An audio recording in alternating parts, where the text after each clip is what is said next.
أعوذ بالله من الشيطان الرجيم. بسم الله الرحمن الرحيم وبه نستعين عونك يا معين. ثم الصلاة والسلام على خير الأنام مولانا محمد صلى الله عليه وسلم وآله وصحبه ومن والله إلى يوم الدين. أما بعد، السلام عليكم ورحمة الله وبركاته. ọpẹ́ ni fún Ọlọ́run ọba àjọkẹ́ ayé, ọba àsàkẹ́ ọ̀run, ọba tí ó tún sọ wá di dédé àsìkò yìí tí kìí ṣe mímọ̀ ṣe wa. Nǹkan àtọ́lá kún mọ́ bá aṣáájú wa Ànábì wa Muhammad sallallahu alaihi wasallam àti àwọn ará ilé rẹ̀ àti àwọn sàhábà rẹ̀ lápapọ̀. Àánú Ọlọ́run èyí tí ò lájẹ tán nínú ọlọ́mọsàmọ́bá fi bá àwọn àfáà wa lò tí wọ́n ti lọ àti àwọn òbí wa bẹ̀rẹ̀ látòrí Maulana Sheikh Adam Abdullahi Al-Alori tagammadahu bi rahmati àti gbogbo wọn bẹ́ẹ̀ bẹ́ẹ̀ tí ayọ̀ nígbà wá láti máa dárúkọ lẹ́kọ̀ọ̀kan. Àwọn àrólé wọn tí wọ́n fi sílẹ̀ bẹ̀rẹ̀ látòrí Maulana Sheikh Habibullah Adam Abdullahi Al-Alori hafizahullahu wa ra'ahu odori Maulana Al-Karim Sheikh Daud Abdulmajid Al-Fanla hafizahullahu wa ra'ahu ọlọ́ndàkùn àánú rẹ̀ tí ò láfiwé tí ò láfijọ́ kó má fi àwọn tàná lẹ̀, kó má fi àwọn tòní lẹ̀. Al-Quran chapter 39 verses 53. ọ̀rọ̀ Ọlọ́run sọ fún Ànábì wa Muhammad ba'da a'udhu billahi minash shaitani rajim. Bismillahir rahmanir rahim. Qul ya ibadiyal ladzina asrafu ala anfusihim la taqnatu min rahmatillah inna Allaha yaghfiru dhunuba jami'an innahu huwal ghafurur rahim. Wọ́n sọ fún àwọn ẹrú mi allazina asrafu ala anfusihim, ìyẹn tí wọ́n ti ṣàṣejù, wọ́n kọjá ààlà nínú ètò lílo ìgbésí ayé wọn. Bóyá ayé ẹ̀ṣẹ̀ lèèyàn ń lò ní, àbí ayé ìtàpásọ́lọ́run, àbí ayé ìfi nǹkan tó yẹ kó mójútó ń gbèsè ayé rẹ̀ náà tí ò mójútó. La taqnatu min rahmatillah, bá ń sọ fún wọn pé wọ́n má sọ̀rọ̀ ìtúnú nípa àánú èmi Ọlọ́run, torí ṣe gbogbo ẹ̀ṣẹ̀ èmi a máa forí ẹ̀ jì ni. Innahu huwal ghafurur rahim, ó dájúdájú èmi Ọlọ́run ọba mi ọba aláforíjì ni mí tí sì tún kẹ́ni. Ọlọ́run jẹ́ kó máa yé wa wípé ipò yòówù kéèyàn lè wà láyé bí àti kó lè ṣe tó láyé, má sọ̀rọ̀ ìtúnú níbi ìkẹ́ èmi Ọlọ́run, pé èmi Ọlọ́run lèmi forí ẹ̀ṣẹ̀ gbogbo ẹ̀ṣẹ̀ yòówù kéèyàn lè ṣẹ̀ tó fi rora rẹ̀ pé ìgbésẹ̀ yòówù kó ti lè gbé, àṣejù yòówù kó ti lè ṣe, èmi Ọlọ́run mo ṣetán láti foríjì tó náà bá ṣetán láti sún mímí Ọlọ́run. Tá bá tún wo ọ̀rọ̀ yìí síwájú, lẹ́yìn ìgbà tó sọ fún wa pé ká má sọ̀rọ̀ ìtínú nípa àánú Ọlọ́run, ó wá kíra rẹ̀ nígbẹ̀yìn pé innahu huwal ghafurur rahim, èmi lọ́ba aláforíjì ń gbé tán tó jẹ́ pé lẹ́yìn àforíjì yẹn ìkẹ́ èmi Ọlọ́run tún tẹ̀lé. wọ́n náà wọra rẹ̀ ipò owó lọ́wà lónìí, bóyá owó wípé àwọn nǹkan kan tó yẹ kó o ṣe nígbésí ayé rẹ ò ṣe, àwọn nǹkan kan tí wàá bọ́ fún ọ, kò tí wàá sọ̀rọ̀ ìtínú pé bóyá ní tiẹ̀ lè dá a má ṣe bẹ́ẹ̀. èyí ni ó mú mi kọjá lọ sí ọ̀dọ̀ arábìnrin tí mo fẹ́ ká wo ọ̀rọ̀ tó bá wa sọ yìí, ẹni tó fi ìtàn gbésí ayé tiẹ̀ tó fi dá wa lẹ́kọ̀ọ́ nígbà tọ́lọ́run ṣetán láti lò ó, tọ́lọ́run ṣetán láti ṣàánú rẹ̀.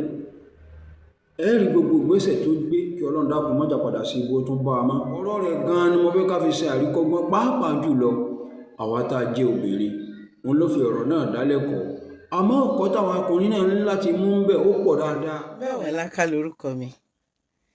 Èmi lobìnrin tó fẹ́ kí ìtàn ìgbésí ayé ẹ̀ dàbí tiẹ̀, ṣùgbọ́n tó fẹ́ máa gbọ́ ọ̀rọ̀ ẹ̀ kó o má bàa jìn sí kòtò bíi tiẹ̀. Nígbà tí mo wà ní iléèwé, mo lóyún ọmọ kan out of wedlock. Mo bí. Ìtàn rọ̀ mọ́ bó ṣe jẹ́ wípé èmi àti bàbá ẹ̀ ò fẹ́ràn, ṣùgbọ́n I don't want to go into that. Mo ṣe ìgbéyàwó ní ọdún 2008 pẹ̀lú ọmọkùnrin kan. Ó tutù, ó responsible. A gbé mi níyàwó gẹ́gẹ́ bí wọ́n ṣe ń gbé ọmọ gidi níyàwó. Bàbá súre fún mi, ìyá súre fún mi. Àmọ́ ńgbà tí mo délé ọkọ, àìfarabalẹ̀, agídí, too no, kò jẹ́ n rí ìdíjókòó. I mistook my husband's gentleness for weaknesses. I misunderstood the slow and steady race for being lazy. tèmi ló fẹ́ ṣe. Mo rò wípé bó ṣe tutù kò gbọ́n tó mi. Èmi ò mọ̀ pé ọgbọ́n inú làgbà ń lò. Agídí pọ̀, tèmi ló máa ṣẹ́ pọ̀, equal right pọ̀. Nígbà tó dé level kan, mo wa ilé ayé máyà, mò ń wo ọ̀tún, mò ń wo òsì, mò ń wo àwọn tó ti ní jù mí lọ. Ọkọ mi ò bá wọn sáré, àmọ́ ó ń ṣiṣẹ́, ó ń tọ́jú ara, ó ń tọ́jú ẹbí ní ìwọ̀nba. Ẹbí tó jẹ lọ́dọ̀ mi ni wípé kò wẹ̀sìn ẹlẹ́sìn sáré, kò wọ aago aláago sáré. Ó gbàgbọ́ nínú slow and steady wins the race. Àmọ́ fúnra mi, I walk out of the marriage. Lóòótọ́, àwọn kọ̀ọ̀kan wà nínú fámìlì rẹ̀ tó jẹ́ pé wọ́n wò wípé ó ṣe máa jádìyà àbígbọ̀ ló lọ gbé after one, ó ṣe máa fẹ́. Wọ́n kórìíra mi, wọn ò dẹ̀ fi pamọ́. Ṣùgbọ́n kì í ṣe gbogbo wọn. Tí mi ò bá dẹ̀ wo ariwo ọjà tiwọn, tí mo bá hùwà aya gidi, tí mo bá tẹríba, tí mo fi sùúrù bá lò bóun náà ṣe jẹ́ onísùúrù, màá ṣì wà ń bẹ̀ dòní. Mi ò ní lọ. Àwọn tó ń pariwo, àwọn tó ń kórìíra mi, wọ́n á kàn jẹ́ wailers, wọ́n á kàn máa ṣe lásán ni. Nígbà tí mo dé ta, mo bọ́ sí ọwọ́ ọmọkùnrin mi. Ó fi ohun mèremère tàn mí. Àwọn ìfẹ́ romance inú TV, inú Nollywood tí mo fẹ́, ó fún mi. Mo ní ọkùnrin rèé. Láì mọ̀ pé ohun tó wà lẹ́yìn ọ̀fà ojú òjé. Ó fi sùúrù, ó fi fa ojú mi mọ́ra. Bí wọ́n ṣe ń fa ojú ìwọ náà mọ́ra lábẹ́ ọkọ rẹ, bí wọ́n ṣe ń tàn ẹ́, tó rò wípé adùn wà ń ta, tó rò wípé ọkọ tó o ní kì í ṣe èèyàn gidi. Má má lọ jẹ oyè adọ́hùn mọ́ọ̀tọ́ bíi tèmi. Mo jẹ pọ̀nmọ̀pọ̀nmọ̀ ìyà, mo jẹ ìyà, ọmọ jẹ ń bẹ̀, kàríà mi jẹ ń bẹ̀. Ṣó o fẹ́ gbọ́? Mo náwó, mo nára, òfo ló já sí. Lẹ́yìn ìgbà yẹn, a pè mí lórúkọ tí bàbá ò sọ mí. A pè mí lẹ́lẹ́sẹ̀ òṣì, a pè mí láṣẹ́wó, a pè mí lónírùnkìrìn. Ọ̀sán kan òru kan ni wọ́n lé mi ń bẹ̀ láì fún mi ní nótìsì. Mo wá rí wípé bí èèyàn ò bá tí ì gbépo kó gbé omi, kò ní mọ eléyìí tó wúwo jù. Ìyà jẹ mí, ojú tì mí, mo dẹni àbùkù, mo dẹni ẹ̀sín. Ẹbí, kò sí ẹbí tó fẹ́ bá aládánwò bíi tèmi ṣe. Kò sí ọ̀rẹ́ tó fẹ́ bá ọlọ́kọ méjì tó ti bímọ kan síta rí. Kò sí ọ̀rẹ́ tó fẹ́ bá rìn. Bàbá mi tó fẹ́ràn mi, tó lóun ò ní lé ọmọ burúkú fún ẹkùn pajẹ, tó dúró tì mí, àsìkò náà ló kú. Ìyá mi, àsìkò náà ni kú gbà lọ́wọ́ mi. Ó wá ku èmi àti ọmọ. Kò sẹ́bí, kò sí ará, kò sí ọ̀rẹ́. Èmi nìkan lóúnjẹ. Tí mi ìbá fẹ́ kí depression pa mí, mo gbọ́dọ̀ ní family tèmi. Ẹṣin tó dá mi, mo gbọ́dọ̀ tùgùn. Ọ̀rọ̀ wá di wípé mo ti gbọ́n, ìyà ti jẹ mí. Wọ́n ní ìyà ò jẹ́ ológbọ́n, ta ló kọ́ ọ, ta ni tíṣà ẹ̀.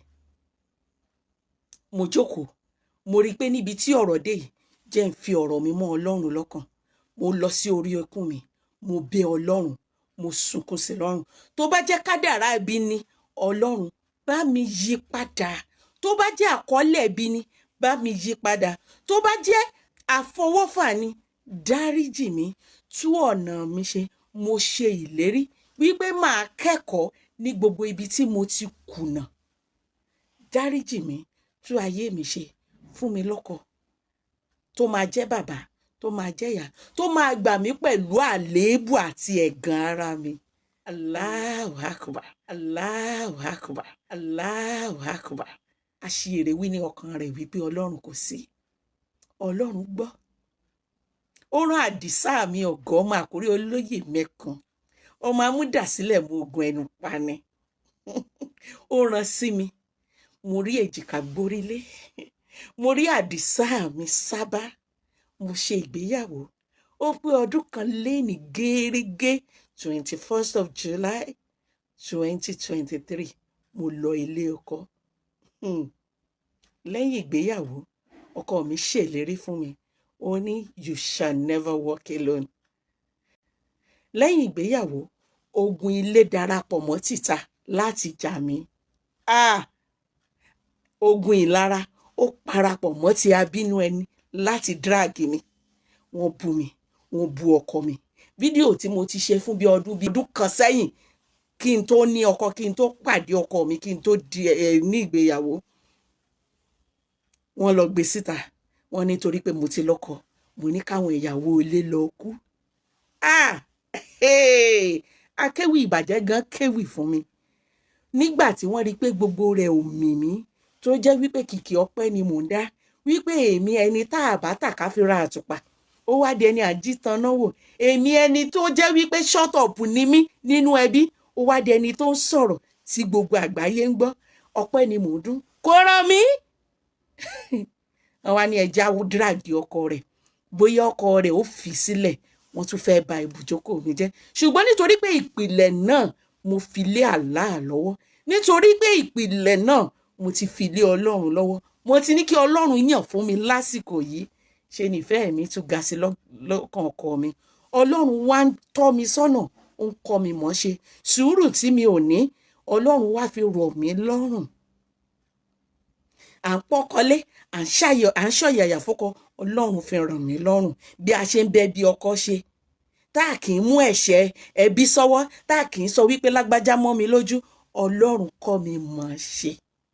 Mo pé ọdún kan lénìí. Ìdí tí mo fi wá dúpẹ́ ni wípé ní àárín ọdún kan yìí kò ṣẹlẹ̀ rí nínú ìgbésí ayé mi kí n bá ọkọ gbélé, kí èmi pẹ̀lú ọkọ ká má dẹ̀ jà di ọjọ́ kejì. Mi sọ wípé àágìw, mi sọ pé àní misunderstanding láàrin ọdún kan yìí, ṣùgbọ́n kò di ọjọ́ kejì rí. Ẹ bá mi pé Ọlọ́run tóbi lọ́ba. Mo mọ́pẹ́ wá, mo múyìn wá, gbogbo ẹ̀yin mẹ́wàá Lakians tẹ́ dúró tì mí. Mo dúpẹ́ lọ́wọ́ olówó orí mi ọkọ Àdìsá tó gbà mí bí mo ṣe rí. Mo dúpẹ́ lọ́wọ́ ẹbí ọkọ mi, ilé ni mo bá ọlà, mi ìwà ọlá ká mọ́. Ẹ ṣé, ẹ kú ìfẹ́ mi, ilé yín ò ní bàjẹ́, àjọṣe wa kò ní bàjẹ́, àní padà di ọ̀tá ara wa. Mo wá fẹ́ sọ fún àwọn obìnrin mi,